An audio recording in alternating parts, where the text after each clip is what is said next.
Bonjour, alors il m'est venu une petite réflexion à la suite d'une question. C'était le rapport entre la dualité et la non-dualité, comme d'habitude. Bon, la non-dualité, on la connaît la plupart du temps à partir de traditions qui viennent de l'Inde et qui viennent ici, mais qui n'ont pas toujours la profondeur de ce qu'elles avaient en Inde, de la même manière que on peut se faire une idée du christianisme ici, enfin imaginez, je sais pas, des gens qui viennent d'ailleurs, sont une vague idée comme ça, et puis ils emportent ça, et puis ils le transmettent, et puis finalement ça réduit le discours beaucoup, et c'est un peu dommage parce que la non-dualité qu'il y a dans l'Advaita Vedanta est très riche, mais c'est souvent ramené à des formules un tout petit peu limitantes. Et une de celles-ci, c'est que puisque on fait un avec la grande conscience, il n'y a pas de conscience individuelle parce qu'il n'y a personne pour avoir une conscience individuelle. Et juste, vous savez très bien que vous pouvez entendre ça, c'est pas parce que ça vient d'Inde que ça a une légitimité, ce genre de phrase réductrice, hein.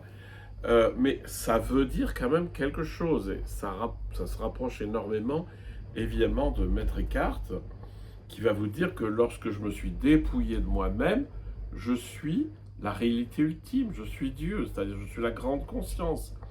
À partir du moment où j'ai arrêté d'être enfermé dans mon petit truc, là, je prends conscience de ma nature, qui est la nature de la conscience infinie. Mais ça veut pas dire, ça c'est une expérience, c'est un moment, c'est une compréhension fine de ma nature.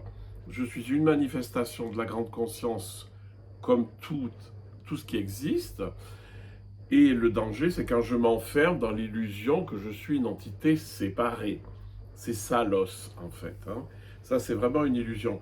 Et l'idée de la spiritualité, c'est juste de reprendre conscience que je suis le grand tout lorsque j'arrête de me rétrécir dans les fausses croyances de ce que je suis.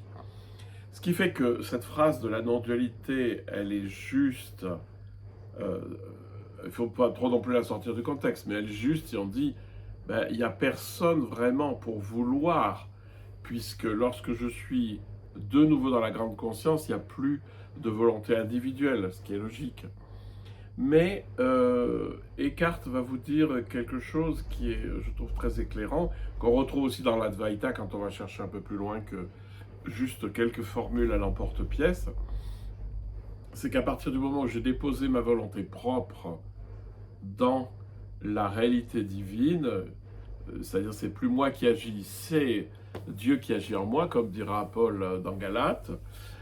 Évidemment que j'ai plus de volonté propre, mais ça m'empêche pas de vivre dans la vie, de faire des choses et de faire les bons choix, par exemple.